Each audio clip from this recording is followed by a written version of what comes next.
Bihar board class 7 गणित विषय के प्रश्नावली 7.1 में आप सभी बच्चों का पुनः स्वागत है। आज के इस वीडियो लेसन में हम क्वेश्चन नंबर 4 से शुरू करेंगे और कुल मिलाकर इसमें 7 क्वेश्चन हैं। तो आज हम इस प्रश्नावली को कंप्लीट कर लेंगे। तो पहले देखते हैं प्रश्न संख्या 4। नीचे दिए गए सर्वांगसम त्रिभुजों के प्रत्येक जोड़े में संगत भुजाएं व संगत कोण बताइए। पहला है एक्स वाई जेड जो है वो सर्वांगसम है। तो यहाँ पे त्रिभुज एक्स वाई जेड जो है वो सर्वांगसम है त्रिभुज ए बी सी के, यानी कि इनकी भुजाएं और इनके कोण भी क्या होंगे, समान होंगे। तो यहाँ पे हमें सबसे पहले बताना है कि इनकी संगत भुजाएं क्या क्या होंगी। पहले अगर हम एक्स वाई जेड को लें तो जैसे यहाँ पे एक्स वाई है तो त्रिभुज ए बी सी में कौन सा जो भुजा होगा वो इस एक्स वाई के संगत होगा। तो हम सभी जानते हैं कि जब दो आकृतियां या जो दो त्रिभुज अगर सर्वांगसम होंगे तो वो एक दूसरे को क्या करेंगे, ढक भी लेंगे। एक दूसरे के ऊपर अगर रख दिया जाए तो वो एक दूसरे को ढक लेंगे। तो सबसे पहले देखिए हमारे पास था इस तरह का फिगर है एक्स वाई जेड, जो आप देख पा रहे हैं क्वेश्चन में भी है, एक्स वाई जेड है आपके पास। उसके बाद एक त्रिभुज आपके पास इस तरह से दिया गया है जो कि ए बी सी के रूप में है। अब हम क्या करेंगे, एक्स वाई जेड के ऊपर ए बी सी को इस तरह से ढक देंगे। देखिए ध्यान से आप देखें यहाँ पे, ठीक है ना। इतना दूर में करते हैं। मान लिया जाए कि ये एक्स वाई जेड है और इसके ऊपर हम क्या करेंगे, इस ए बी सी को इस तरह से ढकेंगे।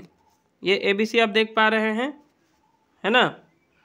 अब ए बी सी को हम क्या करेंगे, इस पे ऐसे करके जब ढक देंगे, है ना, तो एक दूसरे को पूरी तरह से ढक लेगा, ठीक है, इस तरह से। तो अब आप देखिए यहाँ पे ध्यान से, अगर हम संगत की बात करें, भुजा की बात करें, संगत भुजा की, तो यहाँ पे जैसे एक्स वाई है तो इसके ठीक ऊपर कौन सा भुजा चढ़ जाएगा, ए बी चढ़ जाएगा, है ना। तो क्या हो जाएगा यहाँ पे ए बी। इसी तरह से दूसरा जो दिया है वाई जेड भुजा, तो यहाँ पे वाई जेड को कौन ढकेगा, आप ध्यान से देखिए, बी सी जो है इसको इस तरह से ढक देगा, बी सी, है ना, बी और ये सी, इसको इस तरह से ढक देगा, बी सी यहाँ पे है। तो हम कह सकते हैं कि वाई जेड को जो ढकेगा वो होगा बी सी। और एक्स जेड जो भुजा है तो एक्स जेड को कौन ढकेगा, ए सी, कौन, ए सी। इसी तरह से कोण एक्स जो है हमारा, ये आप ध्यान से देखिए, यहाँ पे कोण एक्स आप देख पा रहे हैं और ये जो त्रिभुज है इस प्रकार से होगा। सही से दिखा नहीं पा रहा हूँ, जगह का दिक्कत हो जाता है। तो ये जब कोण x यहाँ पे है तो कोण a इसके साथ रहेगा यहाँ पे, तो यहाँ पे हो जाएगा कोण a। और जब कोण y का आप देखेंगे ध्यान से यहाँ पे, तो ये कौन सा कोण बन जा रहा है, कोण b बन जा रहा है। ये देखिए y को ढक रहा है कौन, b यहाँ पे ढक रहा है उसको, ठीक है ना। तो यहाँ पे हो जाएगा कोण b। और इसी तरह से कोण z को कौन ढकेगा, कोण c। तो इस तरह से पहला फिगर आप समझ गए होंगे, ठीक है ना। यानी कि जब इसको उठा के इस पे रखा जाएगा तो एक्स वाई और ए बी एक साथ हो जाएगा, ठीक है। एक्स जेड और ए सी एक साथ हो जाएगा और वाई जेड और बी सी एक साथ हो जाएगा। और इस तरह से हम देखेंगे तो एक्स कोण और ए कोण जो है बराबर हो जाएंगे, वाई कोण और बी कोण बराबर हो जाएंगे, जेड कोण और सी कोण बराबर हो जाएंगे, ठीक है।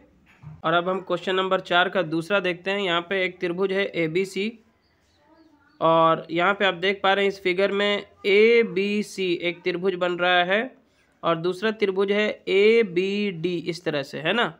तो ये दोनों सर्वांगसम हैं।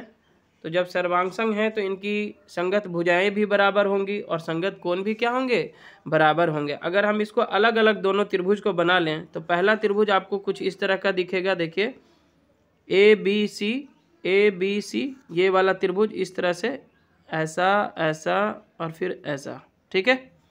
तो ये ए बी सी हो गया।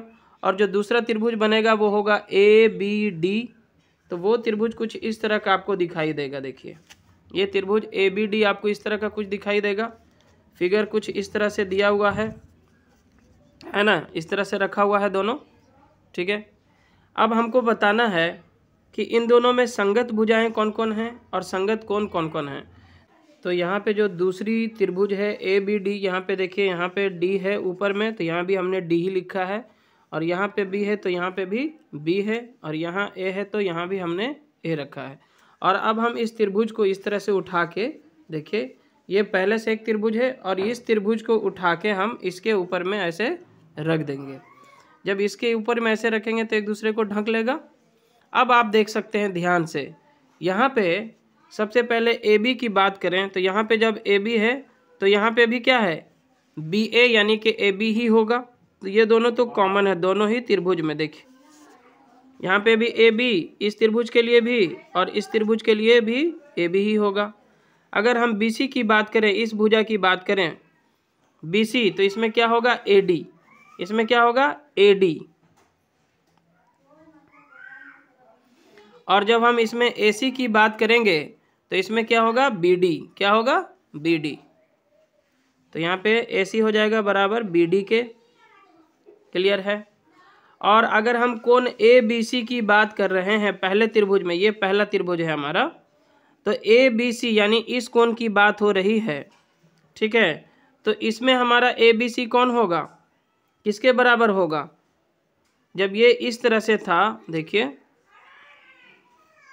तो यहाँ पे ये बी कोण जो है वो ए कोण के बराबर होगा। कोण ए बी सी किसके बराबर होगा, ये एंगल बी ए डी के बराबर होगा। किसके बराबर होगा, एंगल बी ए डी।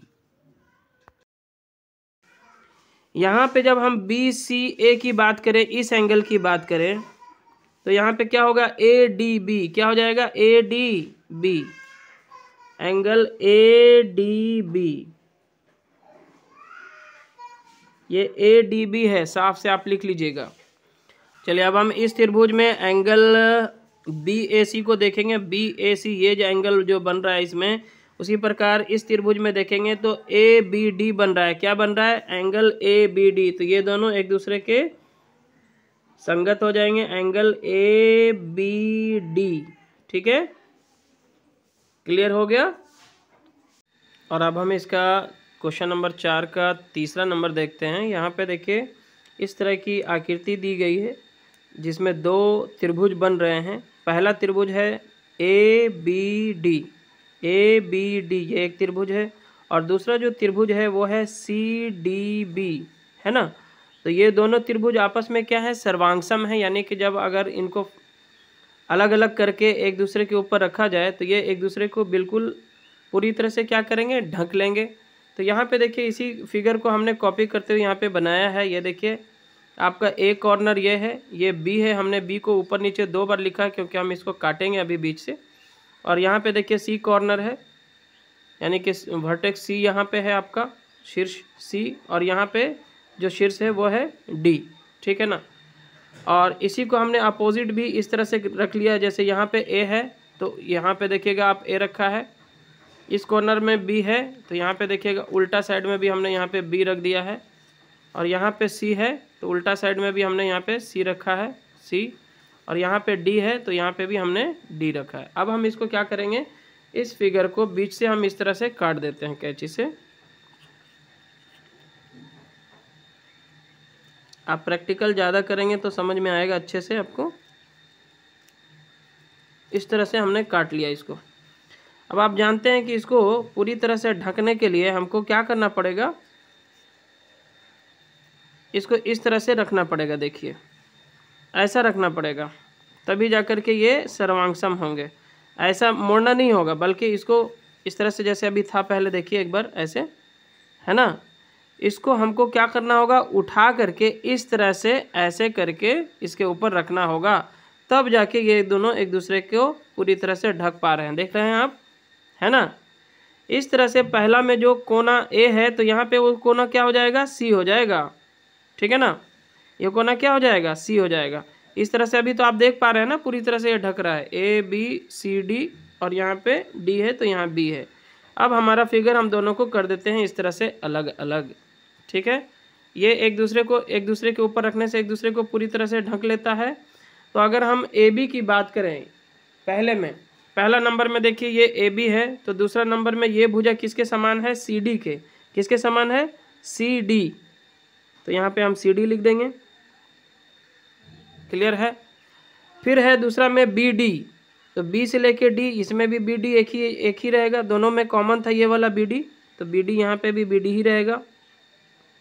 चलिए तीसरा क्या है यहाँ पे देखिए AD, तो AD ये वाला भुजा है, तो यहाँ पे क्या होगा BC, यहाँ पे क्या होगा BC, ये AD है तो ये क्या है BC है, तो यहाँ BC लिख दीजिए। क्लियर हो गया।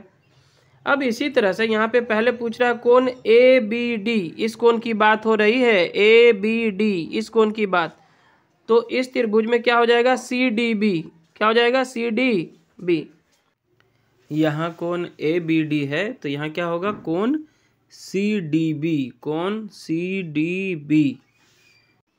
उसके बाद देखिए दूसरा में कहता है BDA, यानी कि इस एंगल की बात हो रही है BDA, तो यहाँ पे क्या हो जाएगा DBC, क्या हो जाएगा DBC, तो इसको लिखेंगे कोण DBC। चलिए उसके बाद है DAB, यानी कि इस एंगल की बात हो रही है DAB, तो यहाँ पे हो जाएगा, जब यहाँ से DAB है तो यहाँ से हो जाएगा BCD, angle BCD, angle BCD। Clear है। आई होप कि आप इसे बहुत अच्छे तरीके से समझ गए होंगे, नहीं तो आप रिपीट करके देखें। चलिए अगला प्रश्न देखते हैं। प्रश्न संख्या 5 है, दो वर्ग जिनकी भुजाएं समान हैं क्या वे सर्वांगसम होंगे। तो हमने पढ़ा था कि जब दो वर्ग की भुजाएं समान होंगी तो वे एक दूसरे को क्या करेंगी, ढक लेंगी। अगर एक दूसरे के ऊपर रखा जाए तो जब दो वर्ग की भुजाएं समान होती हैं तो वे दोनों ही वर्ग एक दूसरे के क्या होते हैं, सर्वांगसम होते हैं। तो यहाँ पे कह रहा है क्या वे सर्वांगसम होंगे, तो यहाँ पे सिर्फ आपको लिख देना है हाँ, आपका उत्तर हो जाएगा। छठा प्रश्न है, एक आयत की लंबाई जो है 10 सेंटीमीटर तथा चौड़ाई 8 सेंटीमीटर है तथा दूसरे आयत की लंबाई 12 सेंटीमीटर तथा चौड़ाई 8 सेंटीमीटर है।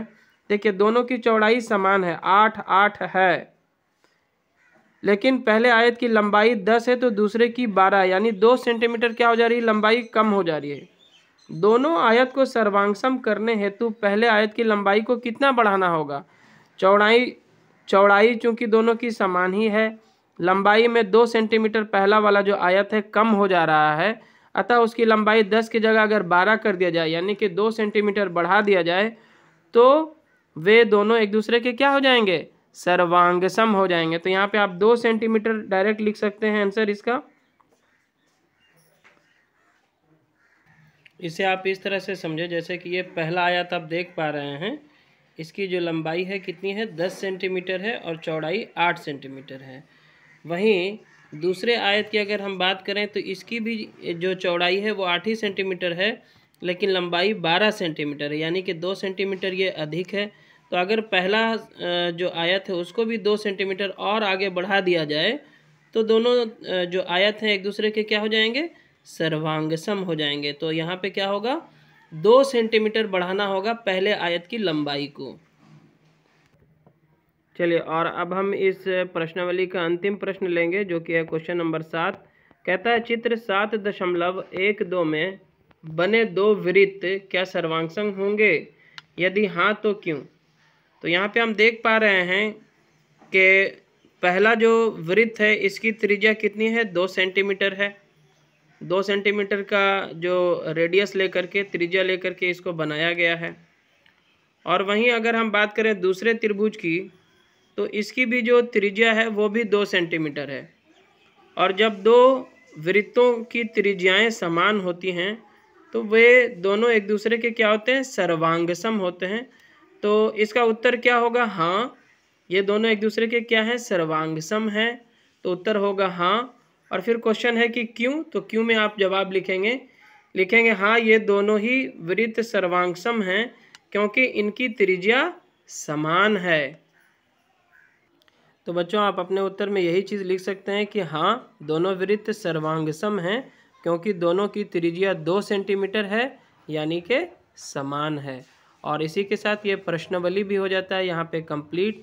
आई होप कि आपने इसे अच्छे से समझ लिया होगा। अगर आपको ये वीडियो लेसन पसंद आया तो ज़रूर से इसे लाइक करें, शेयर करें अपने सभी फ्रेंड्स के साथ। और चैनल पे नए हैं या आपने चैनल को अभी तक सब्सक्राइब नहीं किया है तो ज़रूर से सब्सक्राइब करें। धन्यवाद।